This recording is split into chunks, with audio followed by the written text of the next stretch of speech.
Hola, ¿cómo están? Soy el doctor Sigor Campos, miembro de Comego, y es un placer llevar a cabo esta entrevista. Nos honra con su compañía el doctor Hugo Gutiérrez Hermosillo desde la ciudad de León, Guanajuato. Doctor Gutiérrez Hermosillo, ¿cómo está usted? ¿Cómo se encuentra? ¿Qué tal, doctor? Buenos días. Muy bien, muchas gracias. Un placer estar aquí con ustedes tocando este tema tan interesante y tan con tantas aristas como es la vitamina D y hablar particularmente del consenso mexicano de vitamina D. Fíjese, doctor, que es algo que se tiene que decir, se tiene que promocionar y tenemos que comunicarlo. Creo que es un trabajo estupendo, más allá del trabajo científico, que es maravilloso, el haber podido alinear 8 sociedades médicas, si no estoy equivocado, y que todos más o menos siguiéramos un guión determinado, a pesar de tener diferentes ópticas, y una presentación en el Congreso Mundial de la International Osteoporosis Federation. ¿Qué nos puede decir al respecto de cómo salió este documento? ¿Cómo le hicieron, doctor? ¿Cuál fue el truco? Sí, es correcto, doctor. Gracias. Sí, somos 10 asociaciones encabezadas por la Asociación Mexicana de Metabolismo Óseo y Mineral. Y la verdad es que es un trabajo, gracias por sus palabras, pero que nos gustó mucho a los autores, a las organizaciones involucradas, porque como usted bien lo dijo, ¿cómo le hicimos para ponernos de acuerdo? Fue todo un show, te soy muy franco, juntar los egos de los médicos que luego de repente tenemos nuestras personalidades muy particulares, pero luego juntar quirúrgicos con clínicos, personas que son muy moleculares, como es la cuestión de reumatología, con áreas muy prácticas como ginecología. O sea, realmente fue un verdadero reto porque toda esta situación surge de que, como usted bien lo dijo, cada quien hace lo que le da su regalada gana y hay un sinnúmero de guías, consensos, recomendaciones a nivel mundial y alguna ocasión en una plática informal, en algún congreso, no recuerdo ni siquiera en cuál fue, platicando este mismo tema, dijimos, ¿y por qué no hacemos algo que sea para los mexicanos? Porque a fin de cuentas el brasileño dice una cosa, el argentino dice otra, el americano otra cosa. Recientemente se publicó el colombiano que dice otra cosa totalmente diferente y no aplica para la realidad del mexicano. Entonces, básicamente la idea fue esto, que pudiéramos hacer algo que pudiera aplicar lo mismo para el médico que atiende en tercer nivel en Tijuana, como para el que atiende en primer contacto en Mérida, que abarque totalmente lo que es las características de la población mexicana, con todas las peculiaridades que sabemos que tenemos como país, como población. Somos una población muy heterogénea, con diferentes, literalmente, razas, etnias, situaciones que lo hacen un poco complejo. Entonces, de ahí surgió la idea. Se lo planteamos a la AMOM, Asociación Mexicana de Metabolismo Óseo y Mineral, y AMOM, como tiene contacto con todas las demás asociaciones, lanzó una invitación, literalmente les envió una invitación formal, se hizo un llamado de presidente a presidente y se dijo, oye, pues vamos reuniéndonos y aceptaron las organizaciones, hubo solamente una que no quiso aceptar, no se incluyó por supuesto, y después de eso ya cada asociación hizo un nombramiento, buscó entre sus agremiados personas que estuvieran familiarizados con la vitamina D o interesados con la vitamina D, personas que se dedican a la docencia y a la práctica médica, tanto clínica como quirúrgica, personas que son líderes en su área, en las diferentes especialidades, y se nombraron tres personas por cada asociación. Empezamos a reunirnos semanal, quincenalmente, depende la etapa en la que estábamos, y entonces se hizo la búsqueda con términos preestablecidos, viendo las necesidades de cada especialidad, y lo sometimos todo, toda la información a la evidencia científica, pero al escrutinio de los especialistas de cada área. Y para que cada consenso diera el siguiente paso, tenía que haber al menos un 70% de consenso entre todos. Podía ser un trabajo fabuloso, pero si el 65% era el único que aceptaba, se iba para atrás esa propuesta. Entonces, sí fue muy, muy interesante las reuniones, muy productivas. Pues doctor, me encantó lo de prácticos, los ginecólogos. Sí, sí, es un término muy acertado. Y realmente, sí, poner de acuerdo mentalidades tan diferentes, coincidir en emitir recomendaciones, bueno, es una cuestión muy compleja. Doctor, tenemos un mito tremendo en México. México estamos llenos de sol, es un país de sol. Entonces, ¿por qué los mexicanos necesitamos vitamina D? El rey Sol nos provee de esa vitamina D. Este es un mito en toda la población. Es lo primero que encontramos con nuestras pacientes. Pero realmente creo que estamos hablando normalmente de una forma empírica. ¿Cuál sería el primer paso para hablar acerca de la vitamina D? ¿Cómo sabemos si estamos con niveles adecuados, no estamos con niveles adecuados? ¿Qué podemos recomendar médicos de todas estas diferentes especialidades a nuestras pacientes? Así es. Ese fue uno de los puntos que también nos desencadenó a hacer este trabajo, porque todo el mundo percibíamos que en México, bueno, hay tanto sol que no se requiere absolutamente nada. Pero cada uno de nosotros, independientemente de las ciudades de las que procedíamos, decíamos, es que sí, hay muchísimo sol. Por ejemplo, los que estaban en Monterrey decían, hay sol espantoso, quema, nadie se asolea. Lo mismo decía el de Guadalajara, lo mismo decíamos aquí del Bajío, las personas que vienen del noroeste, por ejemplo, en Mexicali, pues obviamente sí hay mucho sol, pero nadie lo aprovechamos. Y eso termina por ser un mito realmente. Ojo, y con esto no quiero decir que no se deba de asolear uno, al contrario, lo ideal sería que nuestra fuente primaria de vitamina D fuera precisamente el sol, que tuviéramos tiempo, toda la población, de asolearnos por lo menos una hora al día, la mayor parte del cuerpo, para fines prácticos entre 9 de la mañana y 4 de la tarde, que es donde realmente se aprovecha el sol, que es también en el momento que está más intenso y que todo mundo lo evita, pero eso sería lo ideal. La verdad es que todo mundo trabajamos a la sombra, las personas, y lo pongo como ejemplo siempre en los congresos médicos, todos andamos de manga larga. Si vamos a un congreso en Mérida, en Acapulco, todos andan con sus guayaberas de manga larga, protegidos del sol en todo momento o con protección solar. Entonces, a pesar de ser un país altamente soleado, nadie la aprovechamos o muy pocas personas la aprovechan. Entonces, ese es uno de los puntos.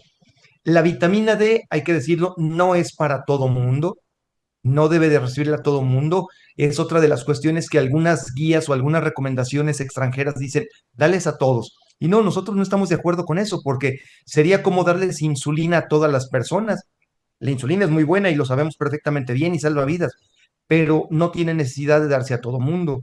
Hay que seleccionar quiénes son las personas que sí lo requieren y normalmente en México la recomendación en este consenso es únicamente para adultos. No aplica para niños, no aplica para neonatos. Sin embargo, sí se benefician. ¿Por qué? Porque en el área ginecológica recomendamos fuertemente que la mujer embarazada reciba suplementación para que el producto de ese embarazo nazca con buenos niveles. Entonces, sí tiene algunas aristas. La recomendación en general es que hay que tamizar. Una persona sana, sin factores de riesgo, no hay que buscarle deficiencia de vitamina D o hipovitaminosis. Una persona con múltiples enfermedades, que no se asolea, que toma muchos medicamentos, que tiene algún trastorno de malabsorción, por solamente mencionar algunos casos, debe de buscarse niveles séricos de vitamina D y si están por debajo de 30, hay que suplementarlos. Doctor, y un punto, me llamó mucho la atención la recomendación que emitió con el horario. En ese horario, la mayoría de las personas están trabajando dentro de un edificio, dentro de una oficina.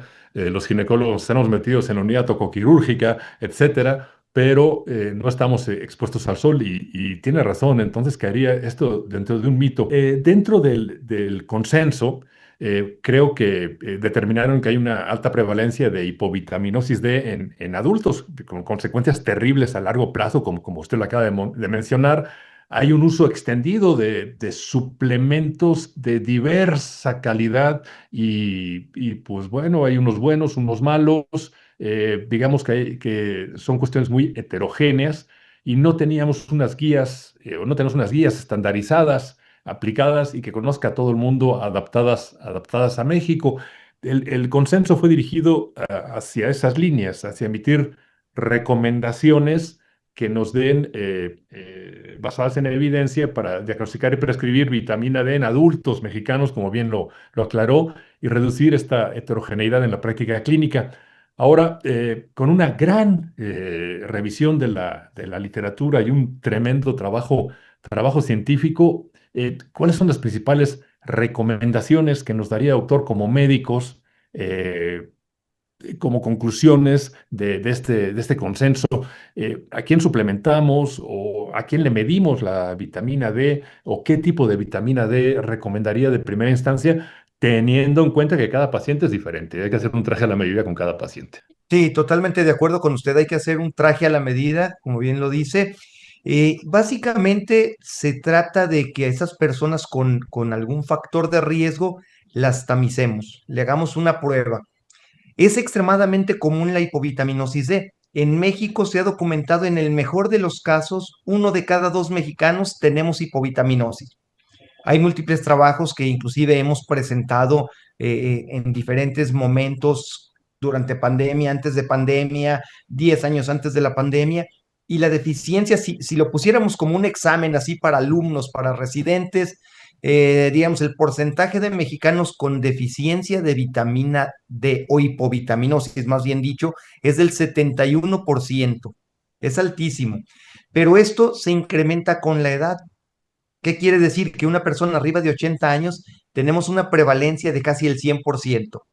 Y aquellas personas de 90 y más años es universal. No hay una sola persona que no tenga hipovitaminosis. Entonces, a partir de aquí tenemos que hacer abordaje con nuestros pacientes, así como le pedimos su biometría hemática anual en un check-up general, como le pedimos la química sanguínea, el perfil tiroideo, hay que incluir niveles de vitamina D y se pide 25HO vitamina D, que esa es la forma correcta, porque hay diferentes mediciones, pero la única que nos dice realmente el estatus de un paciente es esa, 25 hidroxivitamina D, y hay que solicitarla a todos. Esa es la recomendación en general. Si el paciente tiene factores de riesgo, hay que agarrarlo. Alguna vez en las reuniones que teníamos, había quien decía, no, nada más que a quien cumpla, que obesidad, que embarazo, múltiples enfermedades.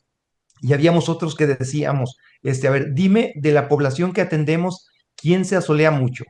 ¿Quién no está tomando medicamentos?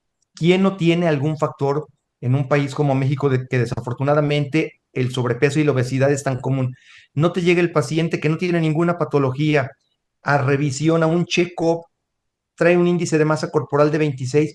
Esa es una indicación suficiente para pedirle niveles de vitamina D, porque hay una resistencia a la vitamina D con obesidad o sobrepeso.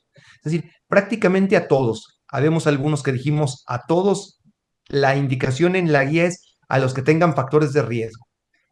25.1 de índice de masa corporal, hay que medirse, ¿no? Y factores de riesgo, si le buscamos, todos vamos a tener. Digo, para empezar, nosotros cuando estamos viendo pacientes climatéricas ya entra un factor de riesgo por frecuencia y por edad. Doctor, ¿cuál es el resultado anormal que podemos considerar? Muy bien, los niveles séricos de vitamina D recomendados para población mexicana es al menos 30 nanogramos por mililitro. Sabemos que niveles más bajos son benéficos para algunos desenlaces, pero no para todos.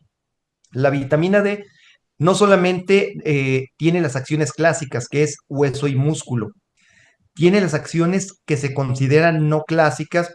Sabemos que mejora la inmunidad, sabemos que mejora la función cardiovascular, la función respiratoria, sabemos que está involucrada directamente en el desarrollo y consolidación del sistema nervioso central y sus diferentes funciones.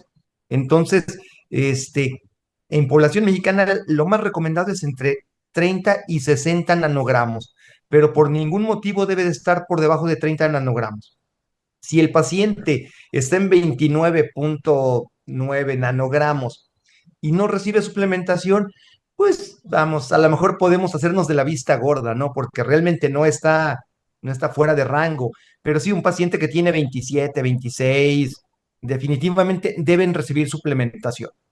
Claro, y si no cambia el paciente actitudes, estilo de vida, etcétera, no tiene por qué aumentar mágicamente si no intervenimos. Y también con la vitamina D, y lo vimos, leímos mucho en la pandemia, doctor, lo que vimos es que si la tienes te va a ayudar, pero si disminuye el riesgo sistémico, multisistémico, va a incrementarse en todos nosotros y en todos nuestros pacientes. Entonces, hay evidencia muy robusta internacional al respecto y mantener la recomendación, pues sí, por supuesto, será mantener esos niveles. Entonces, nada más haciendo énfasis, el número mágico aquí son 30 nanogramos por mililitro. Abajo de 30 Así ya es. consideramos insuficiencia y lo óptimo, lo ideal es estar entre niveles de 30 a 60 y pues con un máximo de 100 nanogramos será la recomendación, doctor. Creo que estamos bien con eso, ¿no? Sí, es correcto. Esa es la recomendación correcta. Y estando por debajo hay que suplementar. Hay que suplementar al paciente, recalcando, lo ideal sería que el paciente se asoleara y consumiera alimentos ricos en vitamina D, que vale decirlo, en la alimentación del mexicano son muy pocos los alimentos. Si acaso los lácteos fortificados, algunos peces de aguas frías, pero nada más. Sí, y realmente siendo una población tan heterogénea, no tiene nada que ver alguien del norte con alguien del sur, alguien de costa, alguien de montaña, pues la alimentación es muy heterogénea también. Y otra cuestión, entonces, sería un tamizaje de primera instancia a todos nuestros pacientes para ver cómo andamos y si hay algún factor de riesgo, alguna enfermedad, alguna cuestión metabólica, musculoesquelética, que quizás será lo que todos tenemos en mente de primera intención, pero aparte también quizá dermatológica, psiquiátrica, reumatológica, ahí es cuando tenemos que realizar algún tipo de intervención, ¿correcto? Sí, totalmente de acuerdo con usted, doctor. Todas esas situaciones, cualquier patología de ese tipo o que altere la absorción o el metabolismo de la vitamina D, debe de ser tamizado porque muy posiblemente tenga hipovitaminosis. ¿Y cómo resolvemos esta hipovitaminosis? Ya seguimos las recomendaciones. Si nuestra paciente tiene 21,2, ¿qué vamos a hacer con la paciente? Sí, aquí primero que nada entender que el traje debe ser hecho a la medida de ese paciente. La cantidad de vitamina que tenemos que darle a una paciente con 22 nanogramos, como usted lo menciona, va a ser una cantidad en ciertas circunstancias de la paciente y en otras circunstancias de otro paciente debe ser distinto. Una de las cosas que consensuamos, y esto va muy en línea con lo que International Osteoporosis Foundation determina y dictó, la vitamina D se debe suplementar de grado farmacológico. Durante la pandemia salieron 1 millón de marcas, muchas de ellas de muy dudosa calidad, otras de comprobada pésima calidad. Entonces la recomendación es hay que pegarnos al grado farmacológico, únicamente de industrias farmacéuticas que nos puedan demostrar que la cápsula del lote 1 contiene la misma cantidad que la cápsula del lote 2. Así de sencillo. Como segundo punto, y la recomendación es que el tratamiento se realice con colecalciferol. Tenemos diferentes presentaciones en México de esta sal. Tenemos algunas presentaciones que van desde 200 unidades hasta 100,000 unidades. ¿Cuál es la que vamos a utilizar con el paciente? Pues la que nosotros consideremos adecuado para el paciente. Depende a las recomendaciones, a su deficiencia, qué tan bajo está, qué tal, cuál es la meta terapéutica, qué tan cómodo se siente el paciente entre tomar una cápsula todos los días o prefiere una cada mes o cada 2 meses. Esto hay que analizarlo, sobre todo en el contexto de personas que ya toman muchos medicamentos, pero siempre como primera instancia debe ser colecalciferol. Sí tenemos ergocalciferol que se recomienda en circunstancias muy, muy limitadas porque la afinidad del cole es mucho mayor por los receptores de la vitamina D. También tenemos calcifediol, que ese se reserva únicamente para una población muy pequeña con ciertos trastornos de malabsorción y alguna otra indicación, pero muy puntual, no se recomienda. Un punto que sí hay que aclarar, sobre todo si nos están escuchando personas que trabajen en el sector salud, el calcitriol, esa sal que ha estado por tantos años en el sector salud, no se debe de utilizar. Esa está proscrita. Esa tiene indicaciones muy particulares para pacientes que están con daño renal terminal, un par de patologías más si acaso, pero en general el calcitriol no hay que utilizarlo porque es la forma activa y ese sí puede tener algunos efectos secundarios. Entonces, regresando con el calciferol, una aportación del consenso es que damos dos fórmulas. Si yo no quiero decir, le voy a dar, me viene a la mente 50,000, 100,000 unidades al paciente, puede hacer un cálculo y saber exactamente qué deficiencia tiene ese paciente. Por ejemplo, de la fórmula que más utilizamos, que la pongo en mis diapositivas habitualmente, le tocan 186,000 unidades al paciente nomás para llevarlo a su nivel basal. Damos dos fórmulas y el clínico, el quirúrgico lo puede sacar su calculadora, hacer un cálculo muy sencillo y le dice, a usted le tocan 155,000 unidades. Que aparte al paciente cuando le dices eso se queda así como que, wow, oye, este sí sabe lo que está haciendo, ¿no? Exactamente sabe lo que requiero. Y ya la manera de obtener, de suplir esa deficiencia ya será dándole opciones, si es una cuestión diaria, si es una cuestión mensual, bimensual, etcétera, con las diferentes presentaciones farmacológicas, ¿correcto? Así es, sí, sí, y farmacológico, grado farmacológico. Esas que Ok, venden en tiendas que naturistas, que lo encargo por internet, la recomendación es no apoyarnos en esas suplementaciones. perfecto, muy, muy, muy buena recomendación, doctor. Y bueno, ya diagnosticamos, aplicamos el tratamiento.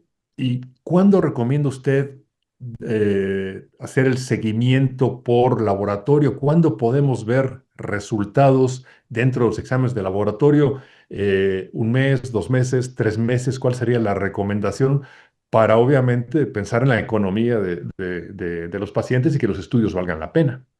Sí, claro. Bueno, aquí basándonos en el principio farmacológico de las vidas medias, la recomendación es que sea a los 3 meses. En el consenso dice de 2 a 3 meses. Yo en lo personal me decanto más por el tercer mes. ¿Por qué? Porque si al paciente se le olvidó tomarse alguna dosis, se fue de vacaciones y no se llevó sus cápsulas, cualquier situación, a los 3 meses tenemos la certeza de que con un apego de 80-90% vamos a ver la realidad del paciente.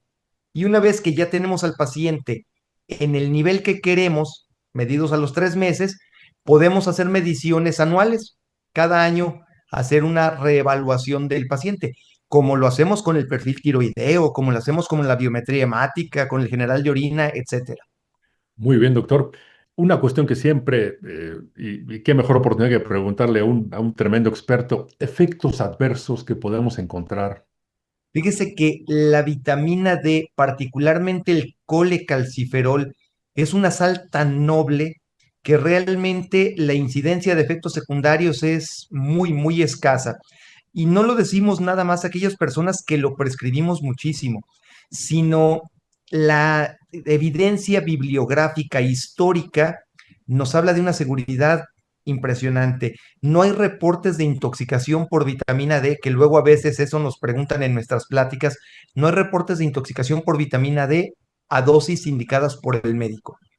Hubo una serie que se reportó en 1947-48, si mal no recuerdo, en el que se reportaron 19 casos de intoxicación por vitamina D, pero eran pacientes que les inyectaban 1,5 millones de unidades diarias por 5 o 6 años, cosa que ahora es más, ni siquiera podríamos conseguir esas inyecciones si quisiéramos.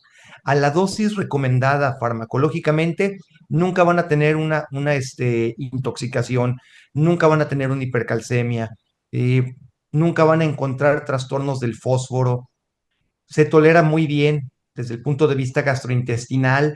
Hay algunos reportes que hablaban que había un incremento en la incidencia de calciuria. Sin embargo, esta mala fama que se le dio en algún momento corresponde únicamente al calcitriol, que es una de las razones por las que no se debe de utilizar, pero esa está fuera de todo lo que es la recomendación. Es muy noble, y se los digo con toda honestidad en mis presentaciones, el día que alguien tenga un paciente que ustedes decidieron darles cierta cantidad dentro del rango farmacológico a un paciente y les haga una intoxicación por vitamina D, que es básicamente manifestaciones relacionadas a la hipercalcemia, por favor que nos lo reporte. Quisiéramos hacer ese reporte de ese caso, que sería una situación extraordinariamente inusual. Desde que iniciamos con esto, hace muchos años no se ha reportado un solo caso. Perfecto. Pues qué buena noticia, doctor. Una cuestión práctica.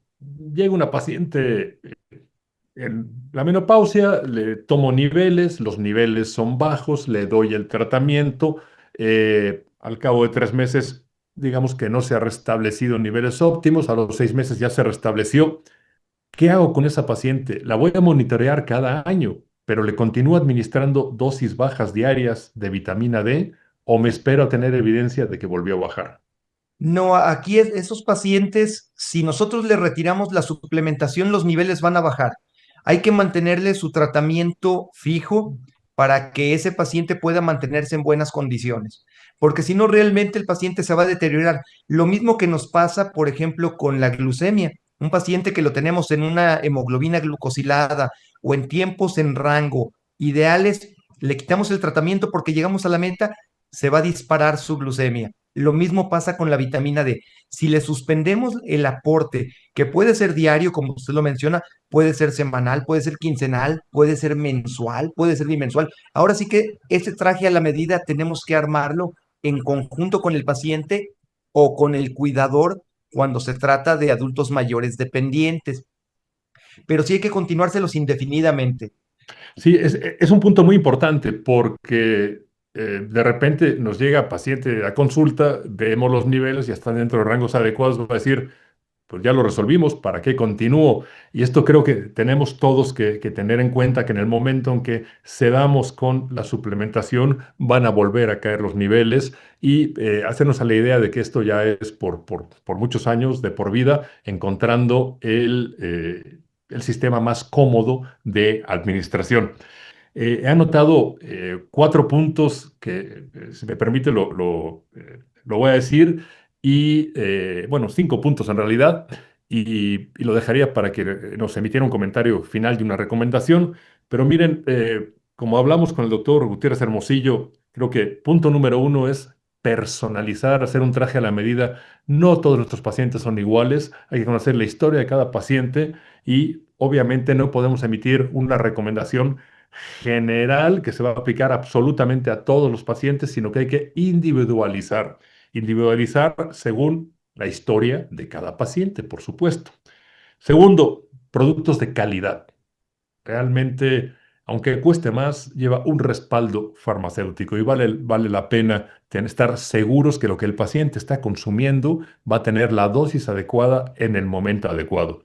No compren en el metro, no compren en Tepito si están en Ciudad de México, por supuesto. Creo que hay que comprar productos serios y productos que tengan el respaldo de la industria farmacéutica.